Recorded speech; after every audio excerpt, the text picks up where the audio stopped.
Revisiting movies I grew up with to see if they still hold up. Episode 1, Toy Story. So I recently had a nasal surgery, so I've not been able to get up and do much, and I thought that's the perfect time for me to go revisit some of these childhood classics that I watched over and over again when I was growing up. I thought there was no better place to start than with the Toy Story franchise. Unlike a lot of people, I've not seen these movies for probably 15 to 20 years. I'm 27 years old now. The first Toy Story came out in the late 90s, and the latest one came out in, I believe, 2019. So this franchise has spanned almost my entire life, so it was the perfect starting point. So kicking off with the first Toy Story, of course the animation still holds up so beautifully well. Pixar still are an incredible animation studio, and they still know what they're doing to this day. I can't really relate to a lot of the newer movies they bring out, but the first Toy Story was great.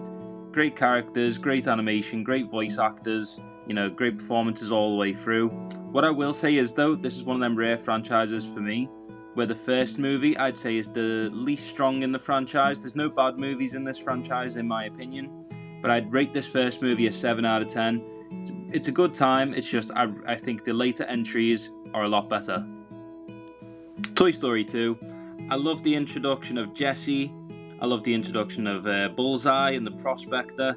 I think Al is a really strong villain. I always remember watching the second one so much as a kid. For some reason, I don't know if I just had it on VHS first or what it was, but I watched the second one over and over and over as a kid. It was my favourite up until this recent watch of the four. I think it's such a good movie, and I rate this one an 8 out of 10. Unlike with the first two movies that I had on VHS and had on DVD as a kid and I watched over and over again, Toy Story 3, I've only ever seen it once, and it was when it originally came out in, I believe, like 2010, 2011, something around there. And my god, did I forget how good this film is. Lotso is an incredible villain. Sunnyside is a cool new change of location that I really enjoyed. I think they ended Andy's story beautifully with this one. And I love that the toys now get to spend time with Bonnie, and I think Bonnie's a great character too. I honestly think this one is a 9 out of 10, and it perfectly wrapped up the end of the trilogy, in my opinion.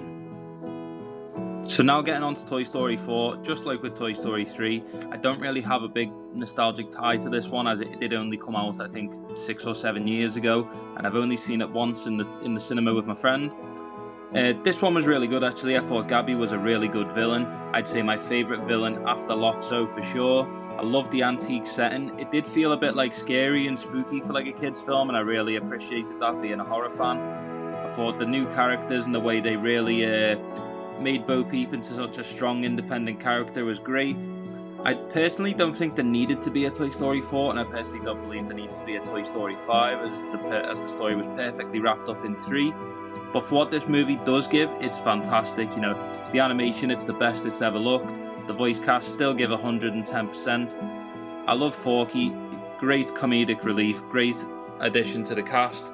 I love the addition of Key and Peele as well, and especially Keanu Reeves. There was some great additions made in this cast, and even though I don't think it was a movie that needed to be made, I'm happy they did make it, and it's a barrel full of fun. I give this one an 8 out of 10. Now we move on to my rankings. All nostalgia removed, this is what I thought about the movies this time around, revisiting them as an adult. I'd put Toy Story 3 at number 1 with a 9 out of 10. I'd put Toy Story 2 at number 2 with an 8 out of 10. I'd put Toy Story 4 at number 3 with an 8 out of 10. And I'd finish the ranking off with Toy Story at the bottom at number 4 with a 7 out of 10. Maybe a bit harsh to give that movie a 7 out of 10, and maybe a bit harsh to put them at the bottom of the list, but personally, there's my rankings. What did you guys think of these movies? How would you rank them? And yeah, thanks for watching.